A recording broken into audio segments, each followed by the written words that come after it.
Di sebuah zaman yang telah lama berlalu, hiduplah seorang nabi yang begitu bijaksana dan tekun dalam ibadahnya. Namanya adalah Idris, seorang lelaki yang tak pernah lelah membaca suhuf yang diwahyukan kepadanya. Kecerdasannya memancar, dan ilmu yang dimilikinya menjadi penerang di tengah kaum yang telah jauh menyimpang. Kaum itu adalah keturunan Qabil yang telah melupakan ajaran tauhid dan memilih untuk menyembah berhala. 5 patung yang mereka anggap sebagai dewa, yaitu Wud, Siwa, Yaghuz, Ya'uq, dan Nasr, berdiri megah di tempat-tempat peribadatan mereka. Kebobrokan semakin merajalela hingga akhirnya Allah mengutus Idris untuk mengajak mereka kembali ke jalan yang benar. Selama 3 hari, Idris berdakwah kepada mereka, menyerukan tauhid, memperingatkan azab bagi yang ingkar, dan mengajak kepada kebajikan. Namun, kaum itu keras kepala. Mereka menolak kebenaran yang dibawa Idris dan tetap bertahan dalam kesesatan mereka. Idris bukan hanya seorang nabi, tetapi juga seorang pencipta dan pemikir yang luar biasa. Dialah manusia pertama yang menulis dengan kalam, mencatat ilmu dalam suhuf, dan memahami pergerakan bintang serta hitungan waktu. Bukan hanya itu, Idris juga menemukan cara menjahit pakaian dengan jarum, menggantikan kain sederhana yang sebelumnya hanya disampirkan di tubuh.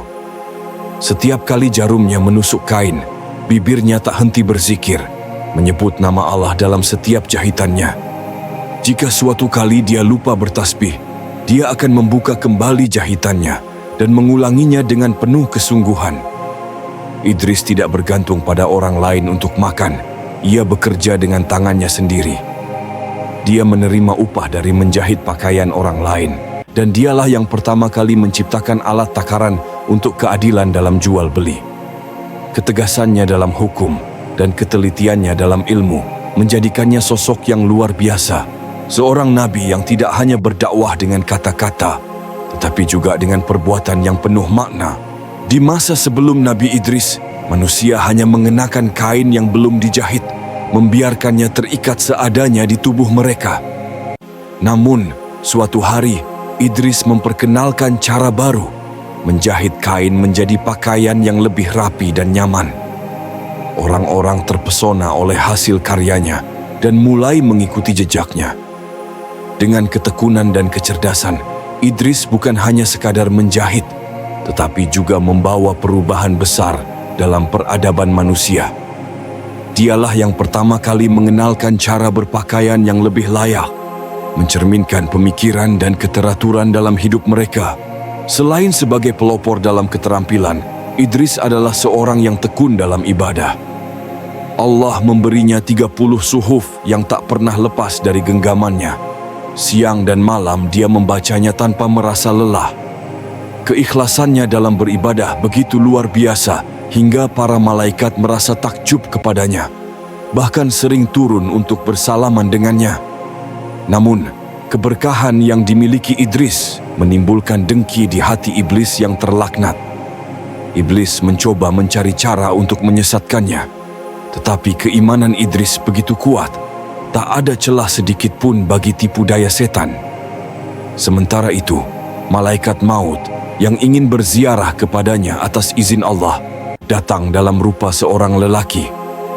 Ketika Idris menyadari siapa dia sebenarnya, tanpa gentar ia meminta sesuatu yang mengejutkan. "Cabutlah nyawaku saat ini."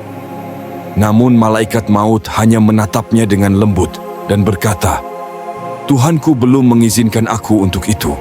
Dalam keheningan yang suci, Allah mewahyukan kepada malaikat maut, "Aku mengetahui isi hati hambaku, cabutlah ruhnya." Maka, dengan seizinnya, malaikat maut segera melaksanakan perintah itu. Dalam sekejap, ruh Idris terlepas dari raganya. Namun, keajaiban pun terjadi.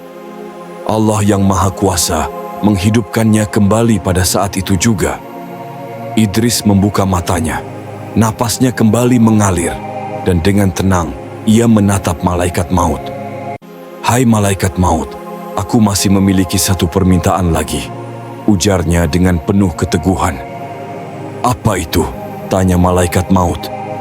Bawalah aku ke neraka Jahanam, agar aku dapat melihat kengeriannya dengan mataku sendiri, pinta Idris. Allah pun mengizinkan permintaan itu. Maka, dibawalah Idris dalam perjalanan mengerikan menuju neraka.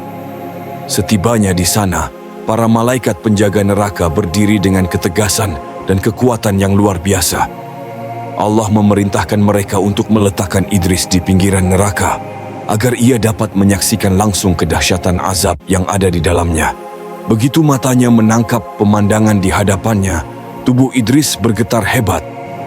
Dia melihat kobaran api yang menjilat-jilat, jeritan-jeritan memilukan dari para penghuni neraka yang tersiksa, wajah-wajah penuh keputusasaan dan penderitaan yang tak terbayangkan.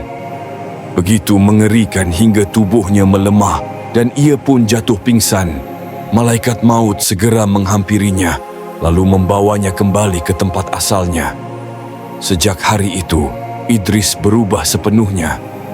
Tak ada lagi keceriaan dalam tidurnya. Tak sekalipun ia menutup mata dengan tenang menjelang malam. Makanan yang lezat tak lagi menggugah seleranya. Minuman yang segar tak lagi ia nikmati. Ia tak pernah lagi merasa nyaman di satu tempat, seakan dunia ini bukan lagi rumahnya. Kengerian yang pernah dilihatnya telah melekat dalam jiwanya, membuatnya semakin khusyuk dalam ibadah, lebih teguh dalam ketaatan, dan lebih jauh dari segala bentuk kesenangan dunia.